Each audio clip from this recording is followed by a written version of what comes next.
Hello everyone, this is Prophet Madungwe. Nhasi ndabata nyaya iri very controversial yekuti what God is saying about the AIDS pills. Anobvumidzo rekutora mapiritsi kana kuti haabvumidzi kutora. But this is the question yekuti unonzwa vamwe vachiti kana wanamatirwa wapora AIDS siya mapiritsi, vamwe vanoti zvakazoti siya zvakati, vamwe vanoti hatiendi kuchipatara, vamwe vanoti hatimwi mapiritsi, chitadzo zvakazomira sei. So when Prophet was in heaven with God, ndo zvatakadiscuss about that. Ndakabvunzawo kuti alright, what about the person munhu akandibvunza kuti Mwari kuti alright zvakati imi munoti kudi, then God responded. But normally when we do our meetings with God in heaven, hatiiti a meeting without our guidelines. Tinodzokera kushoko raMwari because Mwari vanozviita muranda weshoko ravo. So the Bible will be brought forward. Kana chiti brought forward, vaunzi Bible, but anonzi masheets.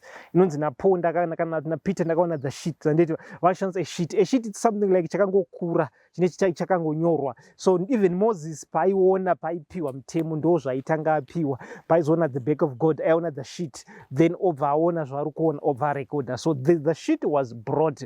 Then we were brought to the book of Revelation chapter 22. We discussed the matter tichishandisa that verse, because we see in that verse Mwari vachiti patenge pane the river of life in heaven. New heaven, not this one. New heaven kunenge kune the tree of life in a meeting with side of the river. That tree of life ndo inenge the leaves which shall heal all the nations. Saka healing is into a scientist, healing is into a doctor, but healing is into nature. Nature ndo inoporesa munhu. So mapills ese anogadzirwa from nature. Vanoita zvechivanhu futi vanotora maherbs, vanotora nature from the nature yakaitwa created by God. Mascientistiwo zvakare vanotora nature inogadzirwa futi, vanotora mapills anobva from this. Zvavanoti ukaverenga mishonga yakawandisa, zvava nemishonga wemudumbu. Isusu kunoku kuAfrica tinoti idya garlic, ukadya garlic mudumbu unopora. Even ukaverenga because vanhu munongotenga mishonga musingatarisi kuti zvakamira sei. Ukatora mishonga ukamuverenga garlic inenge irimo, handiti garlic inotoiswa because garlic ndo chinhu chinoporesa mudumbu. Saka chaporesa it's nature chakasika naMwari. So the nature was created. Zasema kana Adam akanzi idya mhuka idzi, zvine the purpose because the body, nyama yayo yakagadzirwa because ine maproteins kuti ite feed the body. Saka nature yakagadzirwa for the healing sector, handiti for the healing nation only, kuti vanhu muporeswe. Mwari vakatiudza kuti mucharwara muchaita zvakati. Saka that's why vakacreata nature. Saka miti yese, that's why muchaona even mafruits mukadya munowana manutrients, handiti. So this nature yakasikirwa for humanity. Saka mafruits ainoproducer munowana chekudya, the nutrients, then iwo muti wacho, then nature yacho munobva mawana futi the healing. Saka kureva kuti munhu wese ari sustained by the nature, munhu wese anorarama by the nature, handitika. Sati tabata maminerals amakazopiwa pasi, then nature and the soil chinhu one, handitika. Then pasi apa mozodi zvava nembambaira dzinotorwa pasi, vana gold zvanani. Saka ndo zvinhu zvakaita kuti vanhu mudi muporeswe. Saka hakuna munhu ari kuporesa munhu. Ukaenda kuparenyatwa hapana kuporesa, ndiMwari. Zvase vachiti we treat God heals. Saka ma-ARV haana kugadzirwa from nowhere, but akagadzirwa from nature. Saka kuona munhu anoti ine nandimwi ma-HIV ma-ARV uri kutopenga because nature iyi ndo yakagadzirwa naMwari kuti ikwanise kutiporesa. Saka hapana zvaunenge uchimboramba because zvinhu zvakasika zvakafanira kuti ukaramba ma-ARV ibva wasiya mango, ibva wasiya maapple, ibva wasiya everything chiri natural because ndo zvakangofanana. But ngoti pepe mushonga wechivanhu vane vazongoisawo mvura wodidi wongosanganiswa patanga pamboiswa zvinoitwa, but inongori nature, handiti. Mumascientist vanoenda mulaboratory woitawo zvavane vachidi. Saka vanhu vakunetsana, tomwari ma-ARV aiwa imwai makanyarara. Kana usingadi kumamwa, please abstain from sex because once wangoita sex it's automatically what highly chance kuti unokwanisa kuita HIV. Saka kana usingatodi kuita HIV, please abstain from sex, but haukwanisi kuita that. Saka kana waita that ukadaro chinda kuhealing nature, nditika nature ino dzasa muchiona ma-ARV unotosimba because inature hapana chavakamboita. Vanongotora zvakasikwa naMwari vongo modify, but izvo pachazvo ndo zviri kutokuporesai. Saka vanhu tinoti pamberi nema-ARV imwai makanyatsosununguka, dzase muchiti mukamamwa munotorarama because haasi wari kukuporesai, in nature. zvakasikwa naMwari. Saka vanhu munosora muchizvinetsa muchiti mazipiritsi akati mabrufen handimwi, ese mapiritsi atisingotaura ma-ARV chete, any pill imwa wakasununguka, because inature haasi emascientist, haasi echivanhu, but vese vakatora, because patakaita the meeting we brought the Bible, because tinoshanda with the Bible when I'm with God, because God answers us always with the verse, with his word, because Mwari vanozviita murando weshoko rakuti alright, ndakati kudiko nemushoko mangu. Mwari havanamboita vanhu kuti siyai mapiritsi. Even Jesu anoti anoda chipatara anoenda, hapana chakamboipa. Nditi anyone who needs a hospital must go, because zvavari kushandisa vari ngonotora kuti zvinhu zvaMwari. Saka Mwari ndosaka vakaisa nature. Saka ngatimwei mapiritsi edu, hatikurudziri kuhura. Yes, tinoti one wife one husband, tinoti no sex before marriage, but kana unogona kuti waroora mukadzi wani umwe obudawo sevarume, ndozati varume havagutsikana. Nditi varume ndo unhu hwavo. Vana Solomon havana kugutsikana, the great Solomon haana kugutsikana akaita zvinhu zvake, but sei tichizwa nezvirwere zvisingarapiki. Mwari vanoti mukanditadzira ndichakupai, Leviticus chapter 26, mukanditadzira ndichakupai mazvirwere zvisingarapiki, vana edzi, vanani zvacho zvozvo zvichidi. Mukatarisa ma-ARV anongoita kungoti ungobuso system umborarama chete, it's just nature, but law iripo ndeyekuti mukatadzira Mwari Leviticus 26 munopiwa zvirwere zvisingarapiki, vana covid, hondo dzisingaperi, zvanani, because zvivi zvenyu. Saka repent from all the sin, but hapana chakamboipa 100%. Vanhu tinokurudzira garai muchienda muchinotestwa. Nditi especially kana uchiziva kuti murume wako ndiwe madhiri hagutsikani murume wako, gara uchinotestwa always. Handiti kwete ngogara uri pamba wachingoti hatiripo. Aiwa, varume vanohura, vakadzi vari kuhura, hakuna munhu asiri kuhura mazuva ano. Munhu wese ari busy kuhura ngoti dai ndambopoya nepasaidi. Handiti vari kupoya ngoti uyu apoya, everyday varume apoya, maloji akazara vapoya, udai apoya, adai apoya, but iwewe manje chingwara chienda kumapiritsi. Handiti mapiritsi anotokusevha, because inature yaMwari. Ndosaka Mwari vakagadzira the nature, handiti the environment yakagadzirirwa vanhu, haina kugadzirirwa miti.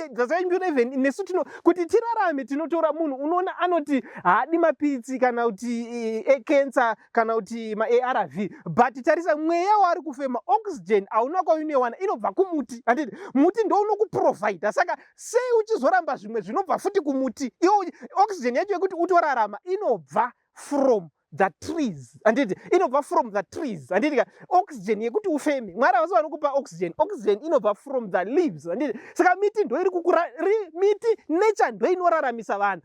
Mweya wokufema munopiwa nemiti yacho. Handiti mafruits kuti muite manutrients mumiviri yenyu munopiwa nemafruits. Even healing for healing section, handiti munopiwa futi nematrees. Saka kana wati hausi kuda ma-ARV kana kuti any pill kana kuti hasoda kuenda chipiri kuchipatara, please ibva wasiya mweya wedu wekufema wauri kutora from the trees. Handiti ibva warika kudya any fruit, because haungatori zvimwe woramba. Unoona munhu achiti isusu hationi TV kune imwe chechi. Handiti haina atori mache, unoona havadi kuona TV, but akapfeka bhutsu yakagadzirwa futi nemunhu. Kana wati haudi chakagadzirwa nemunhu china original chokuti hapana kana foni yacho rega kushandisa. Handiti kana hembe yacho rega kushandisa. Even Mwari ndo vakazopfekedza Adamu hembe. So Mwari havana kana basa nazvo. Mwari vazati havana basa nazvo. Jesu anoti chekudya ndochi chekudya hachisvibisi, but chinobuda. Mwari vanoconsider mabasa atinoita. Ukateera music isiri gospel, it's not a sin, but Mwari chavanozojaja ndechekuti kana wanzwa music yacho chii chaunoita nemusic yacho ndo zvinojajwa naMwari chete, zvatopera. Saka vanhu kana musiri kuda ma-ARV ayo, ibvai masiya oxygen yacho, ibvai masiya mafruits acho, because zvakangofanana. Atora oxygen angofanana nemunhu atora ma-ARV. Saka tinoti pamberi nema-ARV siyai zvokutora muchizvinetsa tienda anozodai aiwa, inature yakasikwa naMwari. So nature yakasikwa naMwari it's 100%. Sase muchina mascientist vanomhanya ikoko, vechivanhu vanomhanya ikoko, even tase vemachechi vanomhanya vachinotora healing water. Nditi yavanoti healing water, hapana zvavari kumboita vafundiswa, because Jesus is the living waters. Handiti saka vari kungoti tiri kukupai Jesu, munhu akakupai holy water angokupai the living Jesus. Handiti the living waters, mvura inopa upenyu. Even ukaenda kuchipatara unonzi ukamwa mvura, because the body of a person is made up of tingati almost kuma 90 something imvura. Handiti saka munhu ukamwa mvura yakawanda unoita utano. Saka mvura inotongokurudzirwa. Saka papa vafundisi vari kukupai mvura, hapana simba ramboiswa, but vanozoti ukava nemvura yakawanda pauri kumwa mvura vari kukurudzira kuti imwai mvura, zvatopera.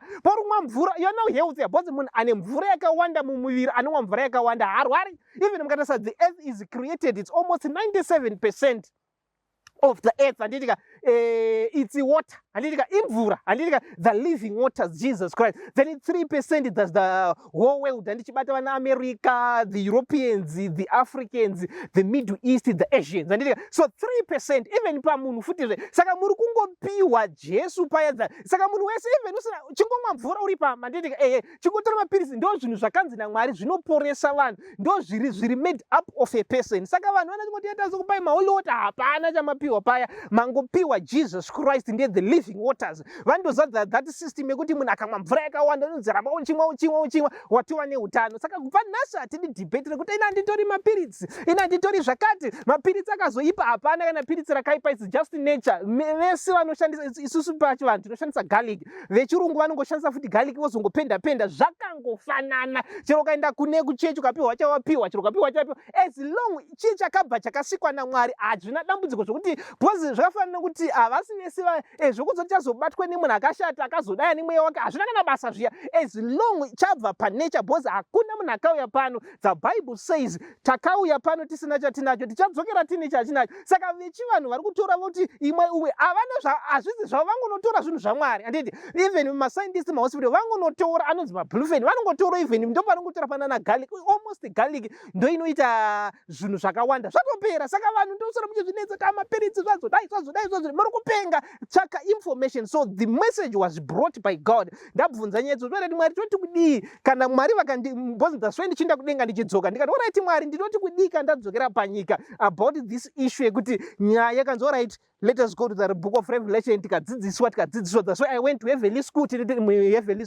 ndichidzidziswa endasiyana nematicha nemapastors enyu kuti vanhu vachita zvekufembera vari pasi pemuti zvakati achita kufembera vhesi. Ayo handifemberi, ndinobvunza the honor of the Bible kuti Mwari ndimi akati so Mwari monyatsonditsanangura with accuracy, handiti ndati zvenyu kuenda kumaBible school, handina kuti kuenda kuBible school kwakaipa, handitika but kumaBible school ari kukunyepera ariko wakuti achipikisana naprofeti Madungwe, unachataka kupikisana naprofeti Madungwe baba. Aiwa ndiri kukudzidzisai, that's what the Lord told me when I was in heaven, kuti Maya, but even taparadza this world, handitika tichadzosa futi nature, bhosi panonzi ndakaona rwizi, handitika that verse, handitika rwizi runonzi ruripo, then papanedza tree of life neimwe miti, handitika miti inongodzoka futi for what, for healing section, handitika saka nanhasi ndo iri ngonzi ngaingoporesa vanhu, arwara anonzi enda. Zvakafanira kuti ukanzodaita flu, handitika kana kuti udaita flu ukangotsenga garlic yai, handitika garlic inorapa zvakawanda, is the main thing inorapa zvinhu zvakawanda. Garlic yai mona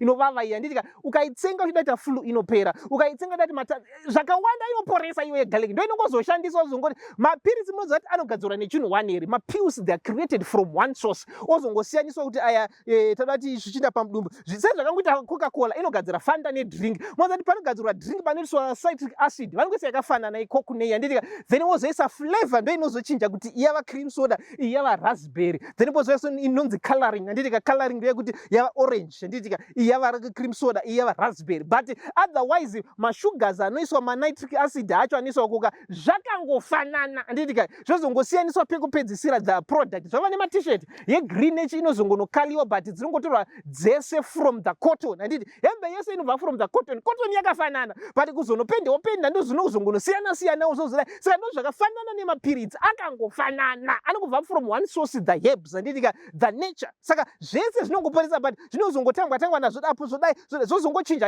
a little bit zvati, but munoziva kuti even vakada kugadzira one pill rinokwanisa kuporesa zvese musoro. That's why muchiona sezvakaita sebrufen rinonzi rinopedza pain, rinopedza musoro, one pill rinechidzinota zvinhu zvakawanda. Aiwa the system ndezvekuti nature ukangoitora even iri yese inorapa zvese, hapana chainotadza nature, chero edzi inorapa, chero chi inorapa, chero chi, because its nature it was created in that system yekuti yakatocreatwa naMwari yakadaro kuti anything chaita contact with nature chinofanira kuitwa healed, handiti saka that's why muchiona vakuru vedu vaiti vainotsenga, handitika akatsenga kamudzi atotsenga kamudzi kako munoziva chinodiwa paya like ukatsenga zvavanoti uri Dr. Flu handiti ukatora magums aya handiti muto wemagums uya handiti ukautsenga porungo even tsangamidzi dzati flavor yaya chete ndo inongodiwa iyoya inobva yatokuporesa full stop. Saka vakazvinzwisisa vanhu vakatenga kudhara but makazoita madivisions kuti vechishona vakashata vakati nini handiti zvemapiritsi mukatanga kurwisana but mese muri kungoshandisa from the one source boss nature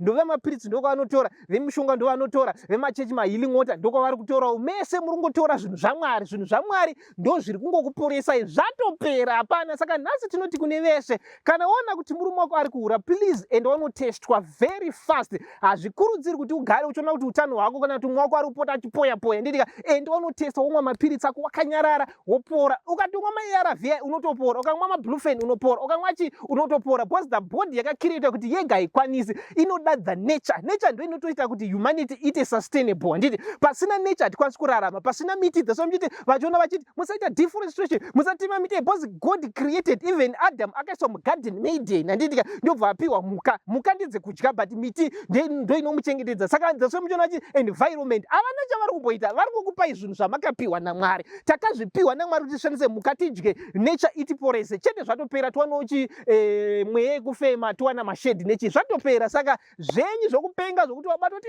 ndimwe mapiritsi unofa nature yakasikwa naMwari miti nezvikuti tipore. Saka vese vari kurwara imwai nature nditika zvona garlic izvozvi yagara uchingotsenga nditika mashizha emugamuturi yagara uchingotsenga ndo zvinhu zviri regular zvokuti zvinoporesa zvakawanda zvatopera. Munhu anodya zvinhu zviri munhu anodya mafruits dzamuziva imizvona haarwari because nature ye inotoporesa kungodya kwone uchiita izvozvo even usingarwari tsenga midzi yako so magamuturi yaya nditiki mashizha midzi izvozviya watopora zvatopera. So it's not a sin kushandisa mapills because inature yangoshandiswa. Saka I think I have clarified.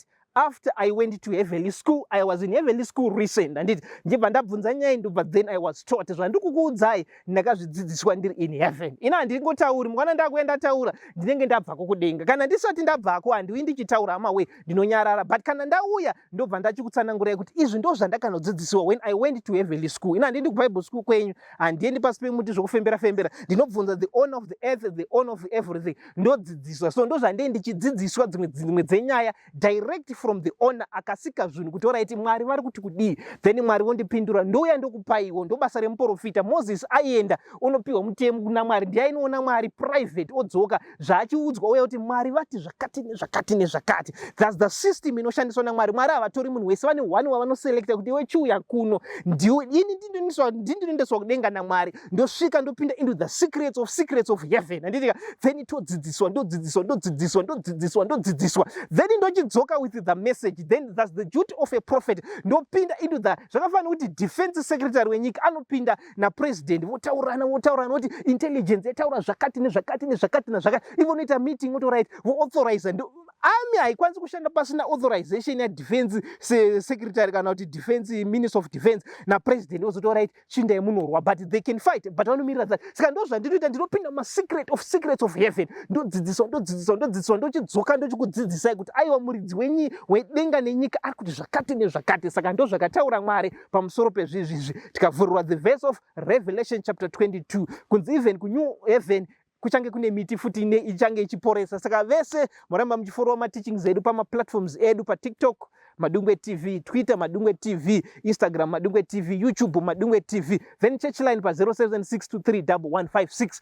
Then kana une mota yako kana chi unoya nayo yekushandira basa raMwari auendesi kumota nedenga but mabasa atichaita nemota iyo kana imba kana stand ndo zvinokuqualifyisa kuheaven. Mabasa aMwari ane mamarks akadarika dzani zvivi zvedu zvatopera sezvakaita presidential pardon even wakaba wakarepa president akangoti buda zvine more power ndo zvakafanira automatic heaven. Saka ngatishandirei Mwari vachitira zvakanaka. Saka please from today torai mapiritsi makasununguka whatsoever but kana usingadi you are doing it at your own risk. Mwari havana mboti it's a sin. Mwari havana mboti pane chakaipa tora as long iri herb zvokuti yabva kupi hazvina basa. May God bless you all. Amen.